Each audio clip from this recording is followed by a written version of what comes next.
All right, I see everyone joining us today.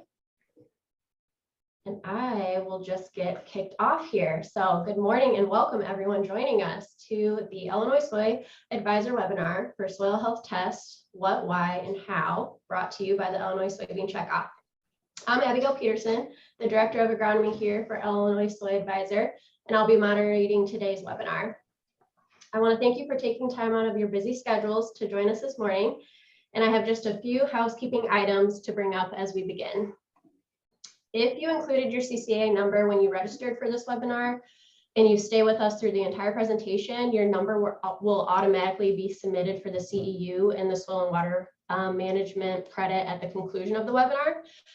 If you're listening to this recording of the webinar, you can go into the Certified Crop Advisor website and log into your account and self-report the credit.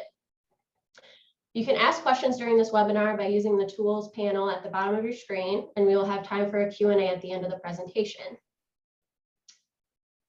So without further delay, I see we still have people joining, but I will like to introduce you. I'm very excited to introduce you to today's presenter, Dr. Stacy Zuber.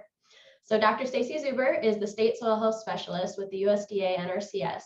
Stacy grew up on her family farm in Southeast Illinois.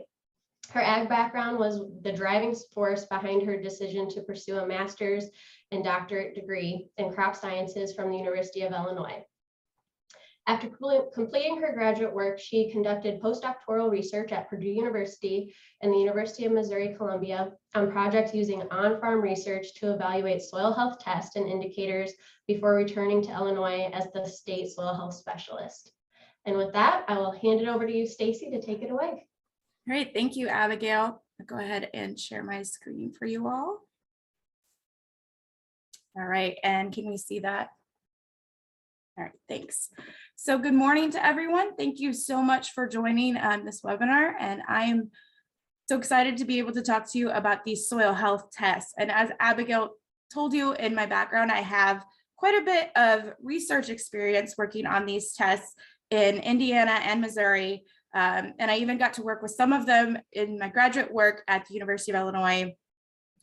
So I have quite a bit of experience working with these different tests, these indicators that are out there, and seeing how they work on a bunch of different soils across the Midwest. So I'm excited to share with you some of the lessons that we've learned from them, talk to you about what all of these tests are involved in, how to interpret them, kind of get some answers about if you want to use these tests, how can you best get your money's worth from them. All right, so to start out with talking about soil health tests, we kind of need to talk about what we're talking about with soil health. What is it? So soil health is the continued capacity of the soil to function as a vital living ecosystem that sustains plants, animals, and humans. And so part of this definition that I've underlined here is the term function. So when we're looking at soil health, we're really focused on the processes, the functions that are happening within the soil. We want to see how effectively those are working. We want to see what's happening within the soil. And a huge part of that is that living ecosystem component of this. It's the living organisms within the soil that are really driving most of these processes and functions. And so those are what we're looking at often when we're talking about soil health. That's the main focus of what we're looking at. And so when we get into these functions, what are we talking about when we're talking about soil health functions?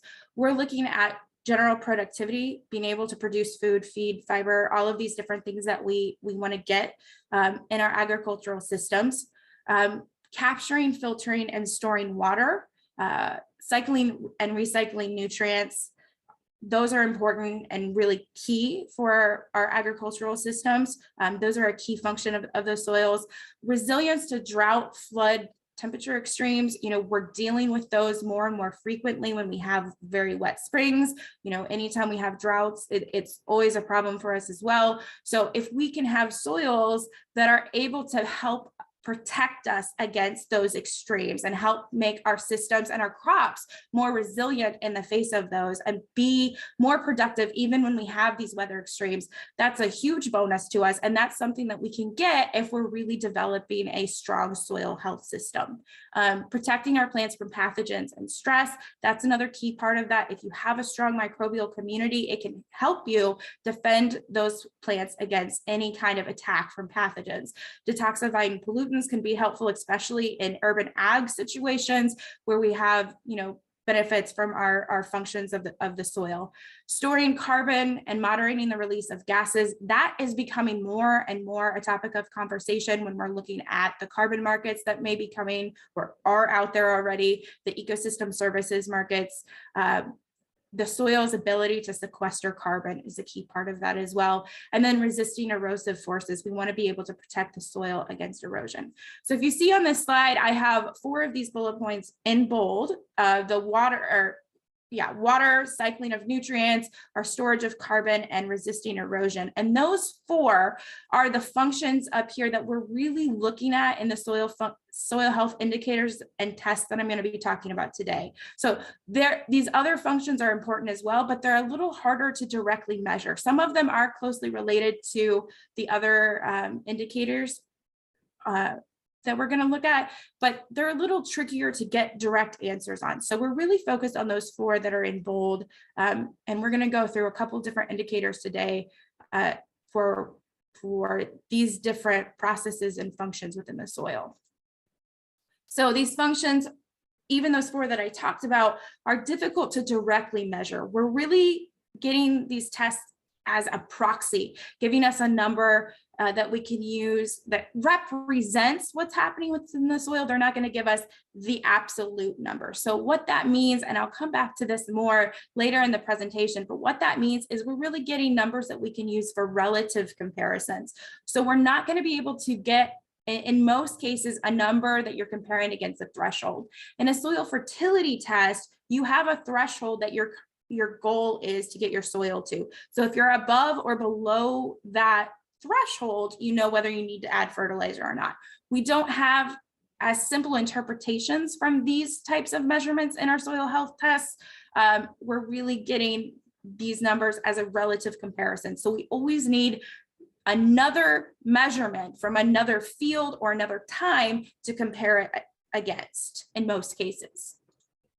So when we're looking at these, I've already mentioned a little bit, the soil fertility test. Those are the tests when people talk about soil tests that they're most familiar with, but soil health tests are different. And the key part of that is what we're looking at in a soil health test is all 3 aspects, all 3 types of measurements. So we're not just looking at the chemical like you have for the soil fertility measurements. We're also looking at the biological and the physical properties as well.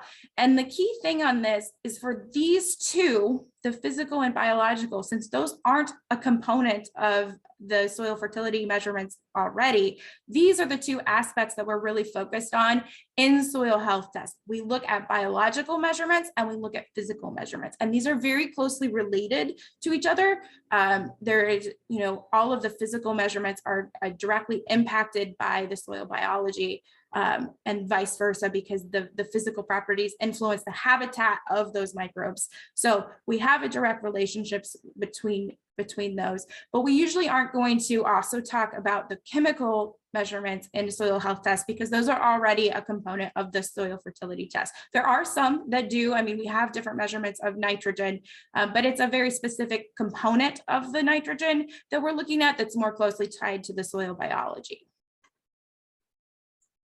So when we're looking at these different indicators, there are some ground rules that have been developed for what makes a good indicator. And so all of these can be found in the NRCS Tech Note. It's 450-03. That it was linked in the reminder email that was sent out. There was a link to that in the email. I think it's the e-directives link that's in there. But that Tech Note, it's a long Tech Note. I think it's 70 pages or something like that, but only the first 25, 28 pages are really something that you guys would need to look at. And even that you probably can skim through parts of it if you're interested in looking for more information. It has a lot of detail in there about these different indicators, and I think it's a really good document that goes through there. The last half of that, the 30 to 70 pages at the end, that's all the lab procedures that are done, the recommended procedures. So those are ones that you would need to look at, but you can look at the recommended procedures that are in, or the recommended indicators. And I think there's a lot of really good information in there. There's also in that same email, there's 2 more links there. One is a Purdue extension publication, and the other is a Missouri publication. Both of those were publications that I worked on and authored that kind of go through a lot of the information that I'm going to be presenting today. I think they're really good resources that go into some detail about, how to get the most use out of these, the considerations you need to make if you are using these soil health tests. So those are good documents. The Missouri documents, newer, it's also a little bit longer. It goes into a lot more detail. So it kind of has everything from A to Z on how to do these tests. So back to what have on this slide about the indicator requirements, what we're looking for in an indicator for it to be useful as a soil health test is we want those indicators to be effective. They need to be sensitive to the management. If we are changing our management, if we're adding cover crops to our system, if we're changing our tillage practices, we want those indicators to change in response to that change in management. So if it doesn't, they're not very useful at being able to identify changes to those soil health functions in a way that we are impacting with our management practices. They need to be sensitive in a fairly short period of time. So we're really looking for these to show those changes within 1 to 3 years for significant management changes. So if all you're doing is cutting back on your, taking out 1 pass of tillage, you're still doing 1 pass, but no, you're not doing 2 anymore. It may take much more time to see changes in these. If you're doing a bigger change, if you're switching completely to no-till and you're adding cover crops and it's, a mix of cover crops in there every couple of years, that could be a much more significant change, and you might see those changes much more rapidly. They need to be able to be interpretable. And so what we mean by this is that they have to be related to the soil functions or processes that we talked about before. They could be related on their own. I mean, a lot of these are directly related to specific things. We know the cycling of carbon, the cycling of nitrogen, those are directly related to the processes. There's others, though, that may not be as good when you stand alone on its own. I'll get into this in more detail later, but soil respiration is one. I am skeptical of using that measurement on its own, especially if you're doing a short soil respiration measurement. We'll get into that in more detail, but that's one that's an example. I would not do that on its own. I would do it in conjunction with other tests as well.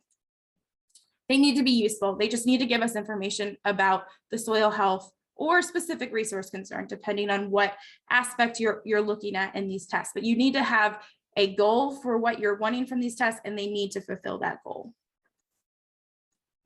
They need to be able to be done in a commercial lab. So production readiness, they need to be relatively easy to do. They need to be cost effective, and they need to be able to be repeated. So we need to know that we're getting consistent numbers back when we turn in these samples to a lab and getting back good data.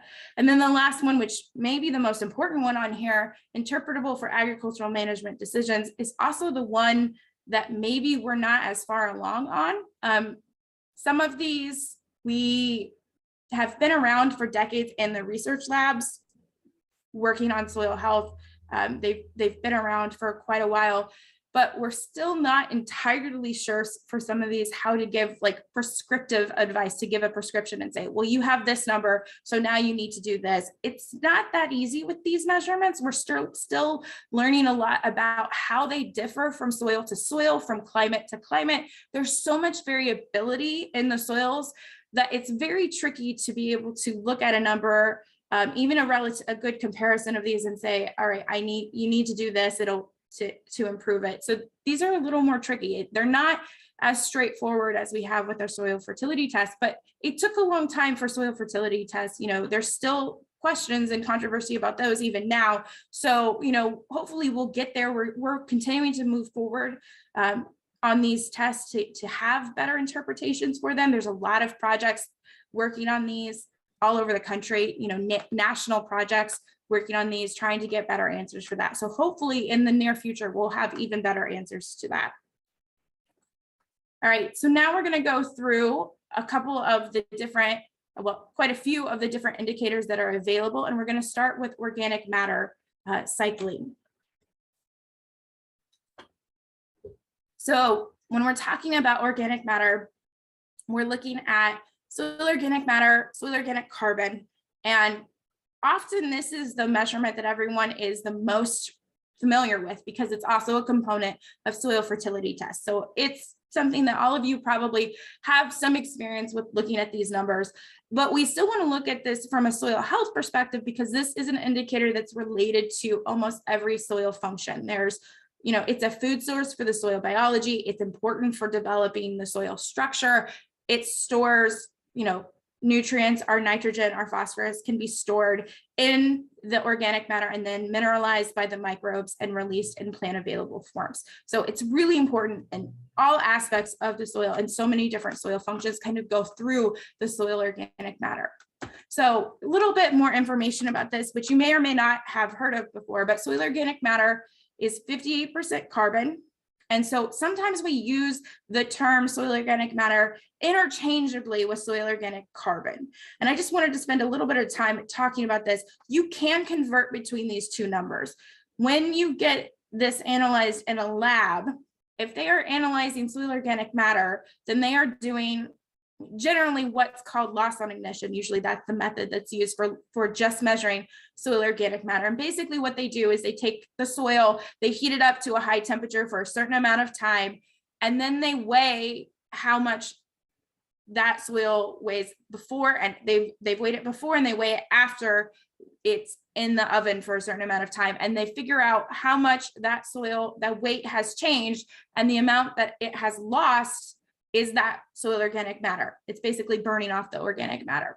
We have a similar process when they measure soil organic carbon, but generally that's measured through something called dry combustion. Again, they heat up the soil, but in this case with that, they're directly measuring the carbon that's coming off. And so they have an idea of exactly how much carbon is released. So these two measurements, the dry combustion method with carbon is a little more considered a little more consistent. Most researchers are going to be more likely to use the carbon to give them more exact and precise numbers than you get from the soil organic matter. But you can convert between the two of them. You just take that soil organic matter measurement, you multiply it by 0.58, and then that gives you soil organic carbon. You're just converting between the two because we're assuming that soil organic matter is 58% carbon. One of the downsides of this measurement from a soil health perspective is it's not as sensitive to change. So it may take 3 to 5 years to show any change that you can detect. That depends on the practices that you're doing. If you're using a lot of manure and carbon amendments to your soil, you might see that change much more rapidly, but it may only be temporary. If you're not continuing to add that carbon to your soils, it may, be released as carbon dioxide and not stay in your soil. So that's something to consider for this. If you have higher organic matter soils to start with, it could take even longer to see those changes. It's a slow incremental change if you're already starting at a fairly high level. So because of that, we start looking at these other soil health measurements to get us a little more sensitive measurements, ones that are going to respond much more rapidly to changes. So we're going to go into soil structure. So when we're talking about soil structure, we're looking at aggregate stability. And this is one of the measurements that I think we need to talk about more, we need to focus on more. And that's because it's related to a lot of the other functions within the soil. It's strongly related to water infiltration, the ability of the soil to absorb water into it. It also is really important for resisting erosion. And so what we're talking about when we're talking about aggregates is we have the mineral particles within the soil, these individual sand, silt, and clay particles, and they are glued together into larger chunks of soil that we call aggregates. And so we see that here we have these micro aggregates, and then they get glued together into these larger macro aggregates. And so why that's key for the relationship to water infiltration and for erosion is we can see down in this picture here, we have these individual aggregates. Between those aggregates, we have open pore spaces, and those pore spaces allow water and air to move into the soil. So that's really important to provide habitat. And for microbes, they need the water, they need the air to grow and live and thrive in those conditions as well. But this is also important for getting that water moving into our soils. So if we have good aggregates, water is able to move in. If we have soils like this on the right that do not have good aggregation, when we have heavy rainfall events or any rainfall events, in fact, or we start out with the poor aggregate stability, those mineral particles break loose and they're loose in the water. And so depending on your soils, you could have them run off with that water. It could be carried off the soil, taking that with the soil organic matter. They could settle down in what open pore spaces there might be below the surface and continue to block those off. Regardless, we're not getting water moving into the soil. We can have runoff. We can have ponding as a problem if you have low spots in your field, because again, that water's not making it into your field. So you have a huge, larger amount that has to go somewhere. We can have soil crusting issues with this. So it's really important to have good aggregate stability in our soil. So I think this is one of the underrated measurements from a soil health perspective that we should maybe focus on a little more. So when you do get your data for aggregate stability, there's different methods that labs use. Some of them, they submerge the soil in water and shake it. There's others that actually just have, it's called the sprinkleometer. It's basically simulating rainfall, where you have the water comes down on the soil and you see how much of those aggregates stay together. So that's what's reported is a % of aggregate stability or water stable aggregates. They use a couple different terminology. Usually there's water and then aggregates in some format, and then stability in some formats. Those three words in some conjunction are put together, but it gives you a %, and that % is just telling you what percentage of the aggregates in your soil stayed intact when they were disturbed. So I'm going to show you a little bit of data from a project that I worked on when I was in grad school at the University of Illinois. So these are data from 2 Western Illinois sites that were averaged together. We had a couple different crop rotations that we were looking at. So continuous corn, soybean wheat, and continuous soybean. So these were all averaged together. And so what we're looking at in this case is just the 2 different tillage practices. So we have no-till and we have conventional tillage. And this is a graph of the soil organic carbon from these fields that we had, these plots. So in this case, we actually didn't see, and these have been in place for 15 years, we didn't see a difference between the no-till and conventional tillage in soil organic carbon because of the tillage practice. So a lot of that's because these were high organic matter soils, so they weren't changing very much. They were a lot slower to change. So we didn't see a difference here after 15 years in the total soil organic carbon, but we have the same plots, the same data, soil samples that we looked at the water stable aggregate. So this aggregate stability, and we did see a significant difference here. So even though the overall organic matter hadn't changed, we are seeing a difference in those aggregate stability. So this is one that's an example. It's more sensitive to the management than the organic matter was. And this is another one, I talk about this with sometimes people think about that, well, I have high organic matter, so I don't need to worry about my soil health, it's already good. The thing with it is even though the soil organic matter didn't change, we're improving the functions of the soil by using less tillage, by using less disturbance. And so we can see this with a lot of these different functions. Even though your soil might be working pretty well, you can make it work even better if you follow those soil health principles. All right, So now we're going to move on to another aspect of carbon. So this is going to be the readily available carbon food source. And so what we're talking about with this is all of the soil organic matter. We can kind of put that into these little boxes, like different pools within the soil organic matter. So we have living organisms, we have the fresh residues, and then we have the humus, the stabilized organic matter, the stuff that's going to stay there for a long time. And then this other portion over here, this decomposing organic matter, this is what we're talking about as a food source. So this is the food for the microbes. It's, they've already started breaking down the residues a little bit, or it's been weathered a little bit, but this is the part of the soil that they are working on. It's their easy food source that they're going to have within the soil. They have to work a little harder to get to anything from the stabilized organic matter or even the residue. So this is the part that's really easy for them to get to. So when we're looking at this fraction of the soil, one of the measurements we can do is active carbon. So this is also sometimes called permanganate oxidizable carbon, or PAC-C.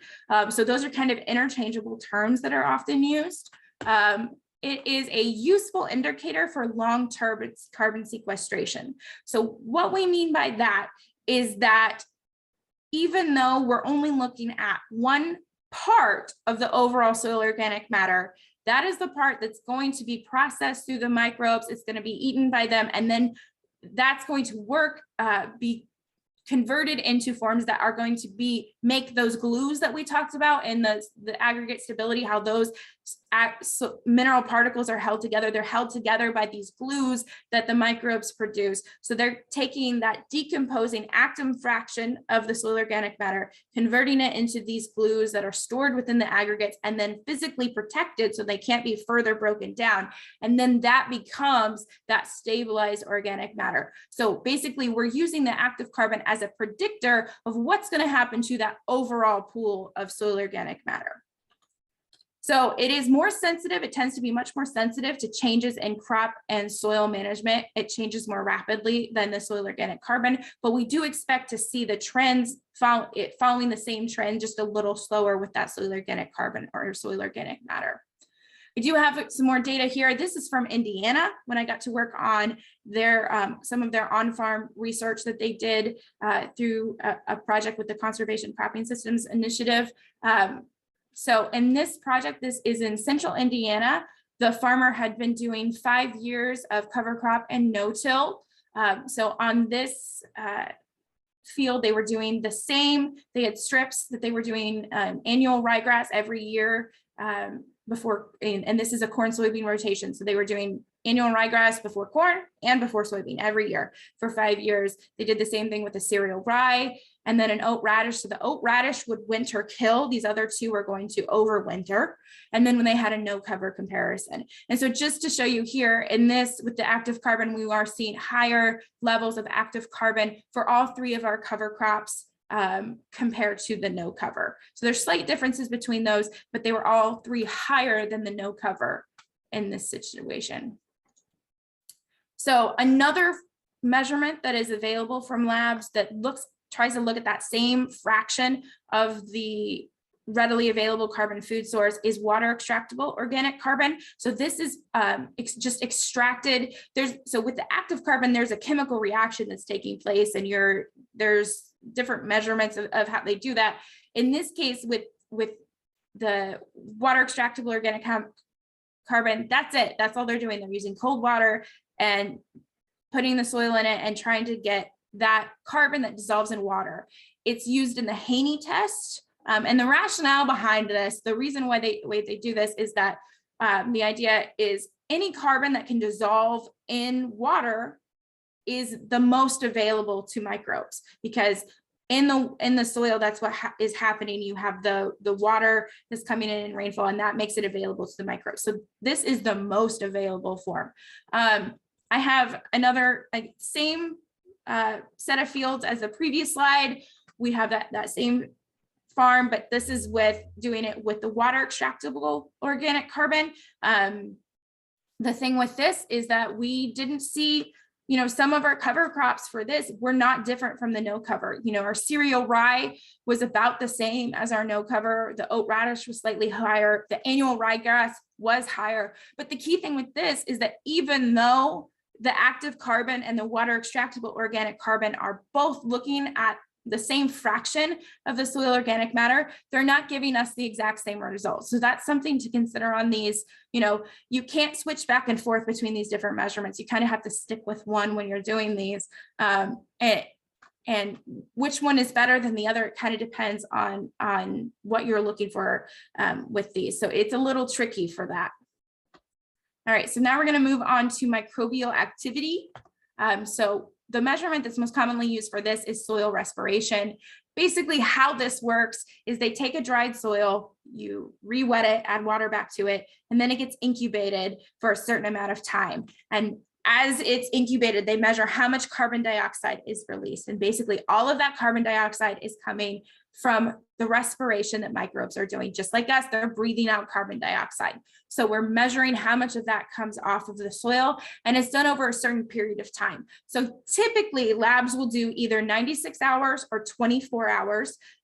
So that depends on the labs. Most commercial labs that you will have access to are going to be doing it the 24 hours because they want that quick turnaround. It's not cost effective for them to do the longer 96 hours. This is something though that is a little bit tricky because we get sometimes very different information and answers from this or results if we're doing it for the shorter 24 hours than we do over the 96 hours. So the idea with this is it's telling us how much the microbes are eating and how active they are, but this can be influenced by a little bit by the microbes and the microbial community structure. So for instance, we've seen data, I saw this when I was working in Indiana, we saw data where we got higher numbers from a tilled field than we did from the no-till field that had been no-till for a number of years. And the reason why that was, what we figured out, and we talked to some different people about that, trying to figure out what was causing that, is it was a 24-hour soil respiration measurement. So only 24 hours. And in a tilled field, that the microbes that are growing in those tilled fields are accustomed, they're adapted to dealing with soil disturbances. They respond very rapidly to any time there is a flush of nutrients available. And when you add water to those soils, it makes some of those nutrients more available to them. So what we see with that is they react rapidly. Those communities tend to be more dominated by bacteria that can respond very quickly to that. So sometimes with that, you may get different answers than you might be expecting, but it's because of that. And that's one of the reasons why I don't typically recommend this on its own. If you look at if you are getting this measurement, you should probably look at it in combination with others as well, because of that issue that comes up with these. And so sometimes this is also called that short-term carbon mineralization. All right, so we're going to move on to some nitrogen, so the bioavailable nitrogen. So like we talked about with the carbon food source, that was the fraction of the carbon in the soil that's available to microbes. That's what we're looking at here. We're looking at the part of the nitrogen that's in the soil organic matter that is available to microbes for processing.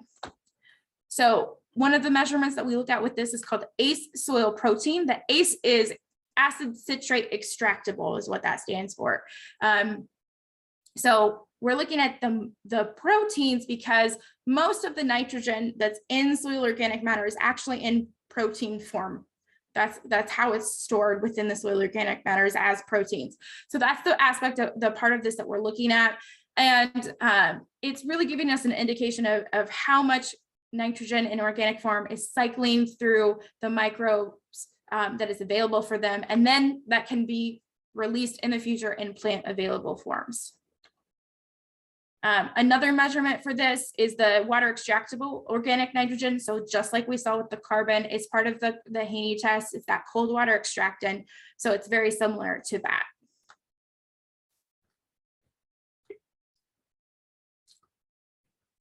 All right, so now we're going to move on to some measurements that are probably a little less common Although some of them I've heard of a number of different farmers talk to me about and ask questions about. But with this, we're looking at the microbial and functional diversity within the soils.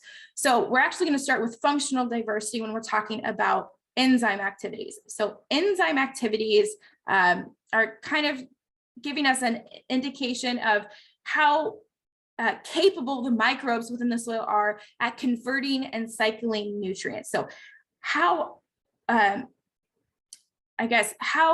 well they're able to do those functions and those processes to release the nutrients in plant available forms. So when we're talking about this, we kind of like to look at what we're talking about when we're talking about enzymes. So enzymes are metabolic protein keys for breaking up larger molecules. So kind of think of them as they are the key to open the lock in these larger molecules.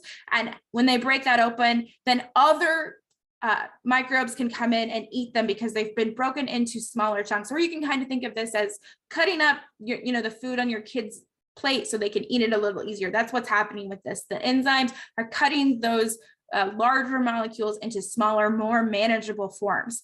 So some of those different molecules are cellulose, DNA, lipids, chitin, lignin, proteins. There's a number of them. I mean, this is definitely not a comprehensive list. There's a lot of them out there. So there are currently, and this is again from that NRCS tech note that I mentioned before, these 4 different enzymes that are recommended. I'm not going to try to read them all off of there because we don't want to hear me stumble through these names, but they are, each of them is an enzyme that's related to a very specific nutrient that is cycled. So I will say the first one, beta glucosidase, this one is related to carbon cycling. So it is focused, that is an enzyme that works on breaking open a molecule that is mostly carbon that is then released. So we have some for nitrogen, for sulfur, for phosphorus, and all 4 of these that are recommended are a lot of why they're recommended is that these can be used on air dried soils. So a lot of the enzymes that are out there, they break down very rapidly. So you have to use soils directly from the field and go analyze them like within a couple days, where they have to be specially treated. So you have to do that. With these 4, you can use air drive. So these are the ones that are recommended if we're wanting to use those from and the farmer scale and using them with commercial laboratories. So another measurement that is one that you may have heard of quite a bit about for these microbial diversity is phospholipid fatty acids, or PLFA. So PLFAs are fatty acids that are found in all cell membranes. So all of your cells have these fatty acids. The thing with them is there are very specific fatty acids that are only found in specific types of cells. So bacterial cells or fungal cells. And so we can use those as markers to tell us the relative abundance of these different groups of organisms and give us an idea of how much total microbial biomass we have within the soils. So if you do a PLFA analysis, if you send it off for that, you're going to get a lot of data back. So a lot of the things that they'll report are things like total microbial biomass. They give you some ideas for the bacteria, gram positive and gram negative. There's total fungi. We have all these mycorrhizal fungi. We have saprophytic fungi, protozoa. And they also can give you these ratios, the fungal to bacteria ratios and predator prey. This stuff is tricky to interpret. I struggle with it sometimes as well. So I can't give you a straight answer as this is good and this is bad. Generally, most of these, you want to see higher numbers. You want to see, as your soil health improves, you want to see a higher fungi to bacteria ratio. But a lot of this, it's pretty tricky to analyze and to interpret. So with these, this might be something, if you have someone to talk to who is very familiar with these, maybe that's waiting for that might be a better option than to try to jump in and do this right off the bat. But there is some good data, and hopefully there'll be better interpretations from these going forward as they continue to learn more and more about these. So some labs are providing these test packages that are putting multiple different measurements together into a package. A lot of these are going to give you an overall rating of soil health that put a bunch of these different metrics together. So I'm just going to show you 2 of them. These are the 2 most common. that are out there. And the first is the Comprehensive Assessment of Soil Health, or CASH, that comes from Cornell University.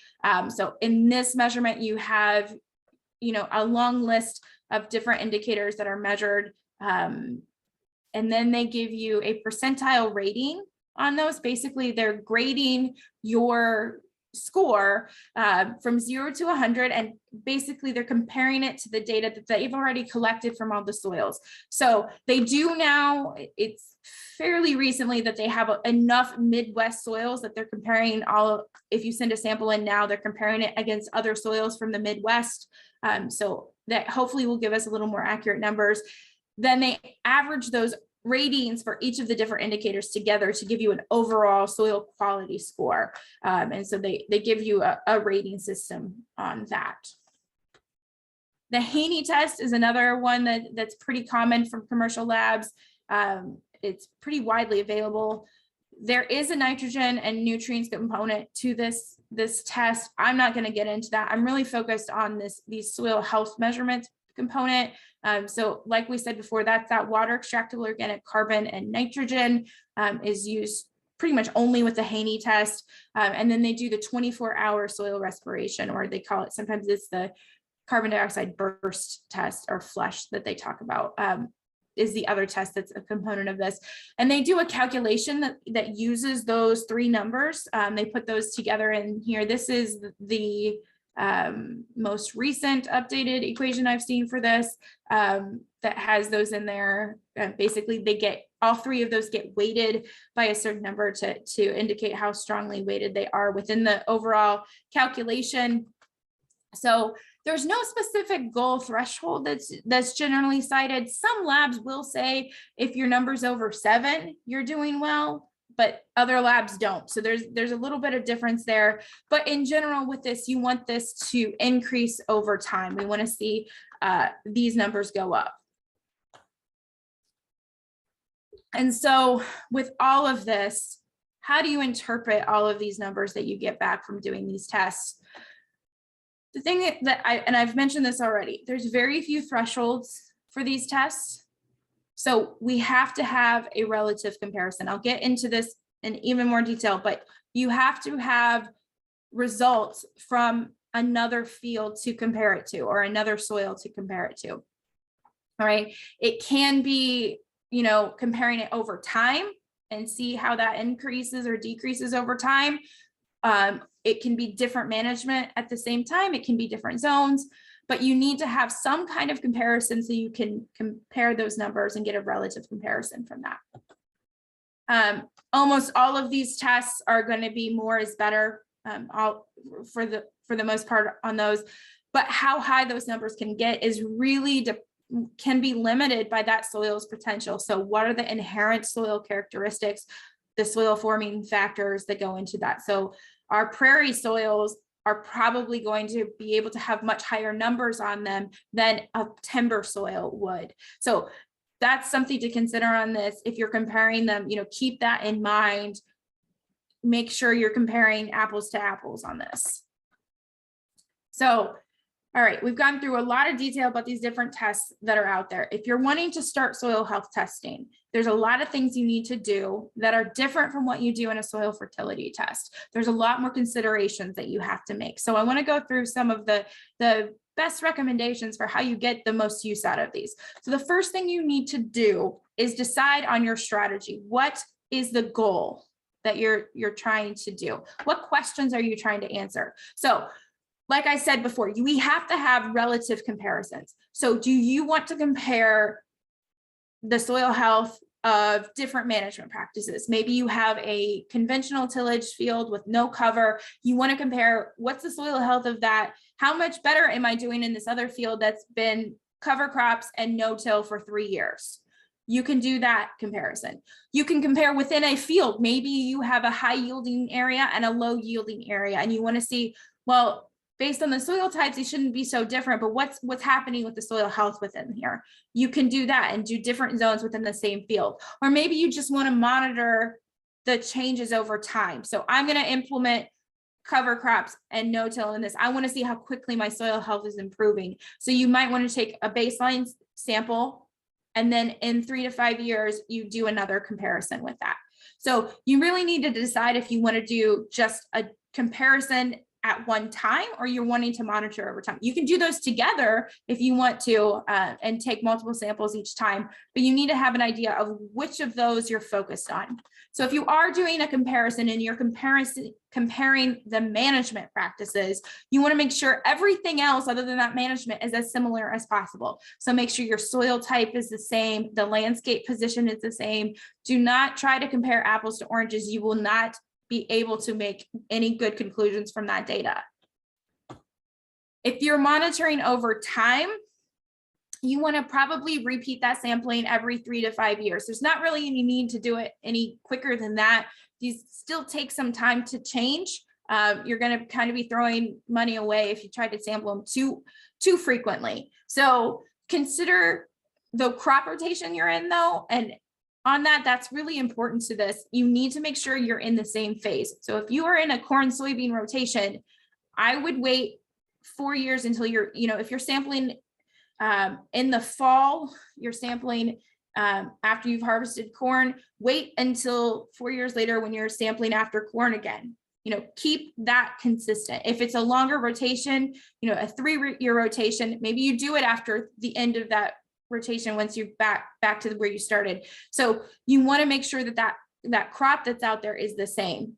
If you are monitoring over time and you're taking a baseline sample the first year and then coming back and doing it again later, that first year, you don't have anything to compare it against. If you're just taking one sample, you don't have any relative comparisons that you can make. And again, there's no thresholds, very few thresholds for most of this data. So I think for a lot of farmers who are putting money in this, that's very frustrating when they say, well, how do I interpret this? Well, at this point, there's not much I can tell you because you only have one number. That's all I've got. So if you are doing that, you're wanting to monitor over time, consider that very first year to take some kind of reference sample. Find some soil that's undisturbed, or maybe it's a fence row, a long-term pasture. Again, maybe you want to do different zones within your field, a high yielding area and a low yielding area, and you want to monitor how those change over time. That's something to give you to compare that first year. But if you're only taking, one sample that first year, you're just going to have to let those numbers sit until you have something else to compare it to. So just something to consider with these tests. So these tests are expensive. They generally are going to be somewhere between $50 and $120, which is a lot more expensive than fertility tests. You can get individual tests for cheaper. Some of them you can get a la carte that are like $20 for one of those individually, but generally you're going to want to probably get these in more of a package, and they are expensive. So again, you may only want to do one sample per field. You can do 2, 3, you could do a few more, but you're not going to want to do grid sampling for this at all. You're going to have very specific areas of your field that you're wanting to sample and do that per field. So when you're taking your samples, so we think of with fertility tests, you just take your probe out there, you get some samples, put them in a bucket, ship them off. Well, with this, you need to be a little more careful, especially if you're doing a aggregate stability measurement. So like we said before, aggregates are these chunks of soil, they're held together. And if we want to know how well those continue to hold together, we need as many undisturbed aggregates in our sample as possible. So every time you cut the soil, so every time you push that probe into the soil, the sides of that probe are cutting open aggregates and breaking them open. And so those cut aggregates, if we're trying to get a measurement of the aggregate stability, those cut aggregates are going to break right open. You've already broken it open for them. So we want to minimize that as much as possible. So that's why the slice method is recommended. Basically what you do is you take a straight shovel, you dig a hole, and then you cut a slice off the side of that hole and take that sample. So the idea with this is you're only having 2 surfaces where you're cutting into the aggregates. You're not doing as much disturbance of those. So you are going to want to take those samples, to 6 to 8 inches. Again, we'll get into this in more detail. Pick the depth that matches your fertility test. That's probably the easiest way to do it. There's not necessarily a big difference between those two. Some labs have specific recommendations. We'll get into this in more detail. Which of those you choose to do isn't as big of a deal as making sure you do the same one each time you sample. So making sure you're consistent. So you are going to probably need to do this a couple of times, 3 to 4 times in a fairly small area, 20 to 40 feet area, so that you make sure you have enough sample for this. You'll mix it up and then you can put it in the bags and ship it off. So if you can't do the slice method for some reason, you need to use a soil probe, a wider diameter soil probe. Again, going down to that 6 to 8 inches. That's mostly really important for aggregate stability. If you're not doing aggregate stability as a component of your test, that's probably not as big of a deal. You can use, smaller diameter soil probes, but if you are doing aggregate stability, you want to use as wide a diameter as possible, again, to minimize the smearing, the breaking open of those aggregates. So again, you're going to collect multiple soil cores, about 15 to 20 from an area, again, that 20 to 50 feet, composite it into a single sample. For both of these methods, make sure you record where you're taking the samples, record the GPS coordinates. I mean, now with cell phones and smartphones, it's pretty easy to get those recorded in some format, and at least get the center spot. If you're doing the slice method and you're only taking 3 to 4 samples, it might be worth it to record the location of all of those. I mean, obviously with cell phones, it's not super precise where those are. If you have better GPS available to you, I highly recommend getting as precise as possible so you can match that up in the future. But in some way or format, record the GPS coordinates. Make sure you've collected enough soil. And again, that depends on what analysis that you're having done, what labs you're sending it to. Make sure you're check into that before you go out and collect your sample to see what they recommend. So when we're doing these tests, almost all of these, like we talked about before, are very closely related to soil biology. Even our physical properties are closely related to the soil biology out there, those microbes and different organisms. So the thing with that is because of that soil biology, there's a lot of spatial variability. These microbes tend to be concentrated in hot spots, areas where they have food, where they have water, where they have oxygen that are most habitable to them. And then outside of those areas in places, there's basically deserts where there's not very many microbes. So they're very concentrated in small areas. They're also very sensitive to soil environmental conditions. So what that means is you're going to get very different numbers for these if you're sampling when your soil is just moist versus if the soil is saturated or if it's bone dry. You're going to get very different numbers if you have warm soils versus cool soils. So those are things to have to keep in mind, all of these different conditions, all of the different aspects of the environment that are going to influence how active those microbes are, how many of those microbes are there. All of those make a difference. So that gets into the sampling procedures part of this. This phrase, be consistent, I probably should have made it even bigger on there.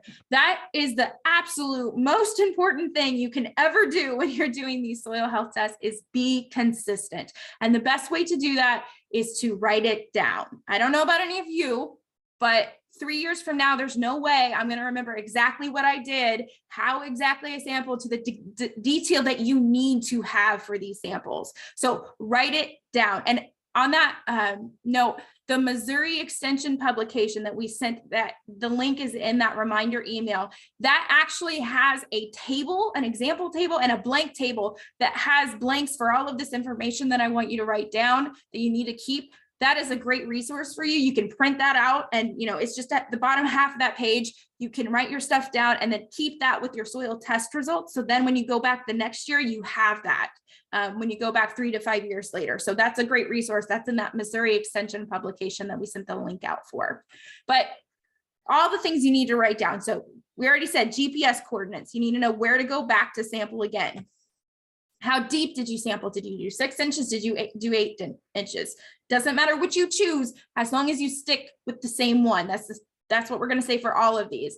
What was the residue on the soil surface? So was it, you know, plant residue after harvest? You have the dry stalks. Do you have living cover crop if you're doing it in the spring?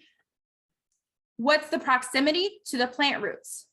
And we might not think of that as being important, but when we talk about hotspots for soil biology, the rhizosphere, that's the area right around the plant roots. That's where most of the microbes in the soil are living because they get food from the plant roots. The plant roots are giving off these sugars that are like the easy food for these microbes to get to. So they're very concentrated in those areas. So if the first time you sample, you're sampling right in the row, you're sampling right next to those plant roots every time, but then you go back the next time and you're only sampling next to the plant roots every other time, your numbers are going to be, when you're taking those probes, where you're going to have much lower numbers the second time. And you're going to be like, what had happened? I did cover crops. I did no-till. Why is it going down? Well, that's why, because you sampled slightly further away from the roots. And it sounds like such a small thing, but it makes a difference when we're talking about the soil biology. So write that down.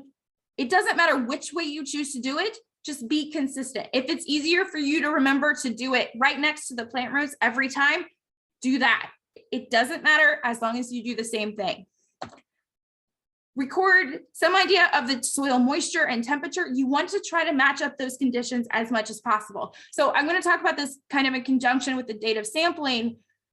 You know, the date of sampling, when you decide to sample, is more when can you repeat that sampling for you if you're going to go back and do it again. Okay, it needs to be the easiest for you to do around your other operations. A lot of farmers talk about doing it in the fall after harvest. We have some who do it in the spring. You do want to make sure that your soils are at least above 50 degrees Fahrenheit because you need to have them warm enough that those microbes are active. But other than that, we don't necessarily have a time that's better than another. You may get different numbers. So you want to match those up as close as possible if you're going back and repeating that sample in another year. But you don't have to get that the exact same day. If you sample on, let's say you're sampling on June 10th, okay? If you're sampling on June 10th, the first year, if you go back and it's June 1st, and you can see that the weather right now is about the same as what it was last time you sampled on June 1st, or on June 10th, excuse me, but you're a little earlier, but it's going to probably rain coming up, or it's going to be dry, and it's going to be completely different for those soils. Do it early or do it late. It's probably easier to do it later than earlier in those cases because you can't really forecast the weather too much. But you know, you have some wiggle room around the date. It doesn't have to be the exact date. I say probably 2 weeks either way, maybe even more than that, but it's really important to get that moisture and temperature as close as you can get it. And it doesn't have to be super exact, but you want to have kind of the general ballpark of the same. Keep track of what tillage has been done, when it's been done relative to when you're sampling. Same thing with amendments. If you're adding manure, lime, when you fertilize, any of those things, you know, at least have it recorded how close that is relative to when you've sampled, because, you know, when you go back to look at these data, or if you're talking with someone else about why is my data look so weird, why are my results weird, that can be very helpful for trying to figure out what might have caused that, because all of these these practices influence that soil biology, and maybe it you know, shut them back a little bit. Maybe it made them more active, and it's just because of the practices that you did. All right, you also need to be consistent with the lab that you're going to, the test that you're using. These methods can vary between labs. You know, aggregate stability is one we talked about. There's different methods. PLFA, there's a lot of differences in that when you get that back from labs. So make sure you're using the same one for each of those. How they handle the samples can be different. And then when you're talking about shipping samples, you know, check into what your lab recommends. Most of these measurements that I talked about today use air-dried samples, so you don't really have any special requirements.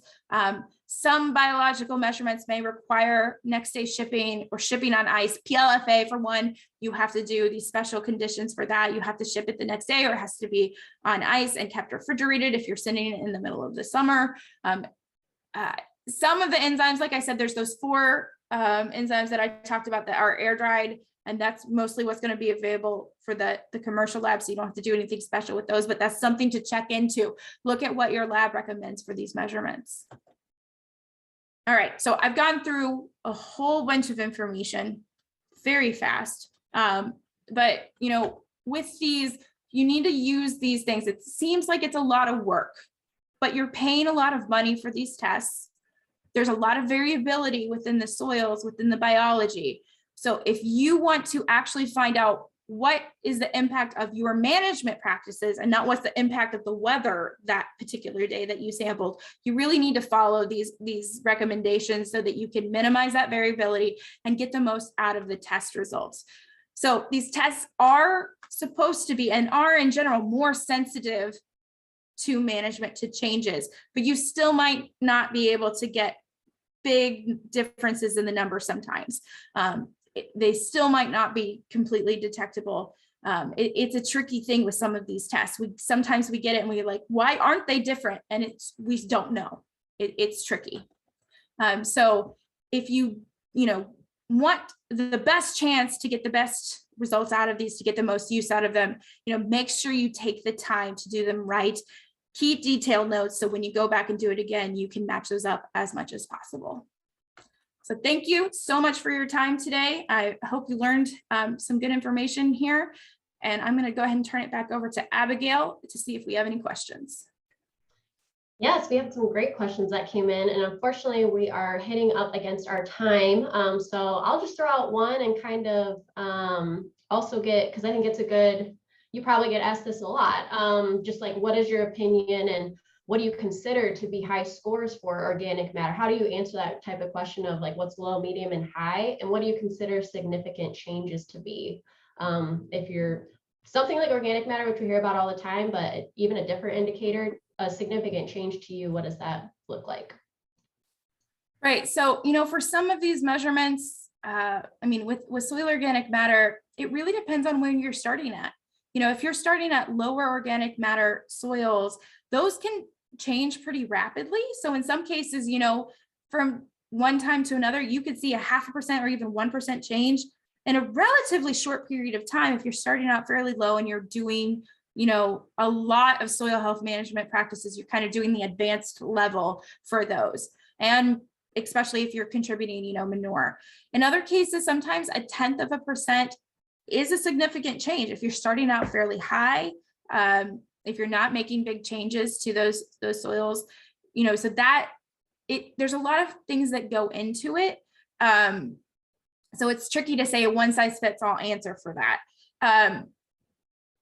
The other thing with those, when we start looking at some of the other indicators, it really comes back to, again, that relative comparison. There's not a number to look for. And sometimes a significant change just might be, it going up by 10 on, like, for instance, the active carbon that gets reported in parts per million, 10 parts per million on that is not probably a significant change. If you're in the 300s, to begin with, it's tricky to look at those. A lot of the data that I've actually done like statistical analysis on these to figure out if we're significant or not, and it really depended on where they started at.